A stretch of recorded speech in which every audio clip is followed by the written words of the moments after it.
چھٹے امام جعفر صادق علیہ السلام آپ ارشاد فرماتے ہیں کہ اگر تمہاری کوئی حاجت ہو اور اگر تمہاری کوئی حاجت کہیں سے بھی پوری نہ ہو رہی ہو، ہر جگہ سے نا امید ہو چکے ہوں، تو ایسی دعا میں تمہیں تعلیم دیتا ہوں کہ جس کے بعد تمہاری کوئی حاجت رد نہیں ہوگی۔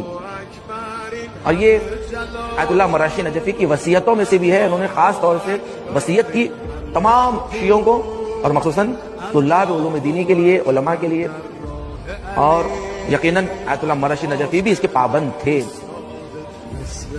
یہ چھٹے امام کی روایت ہے، تو دعا انہوں نے تعلیم دی کہ اپنی نمازوں کا جز بناؤ، تمہاری حاجت اگر کہیں سے پوری نہ ہو رہی ہو، یہ دعا میں تمہیں تعلیم دیتا ہوں، یہ دعا کو پڑھا کرو، اللہ تم مانگنے سے پہلے تمہیں عطا کرے گا۔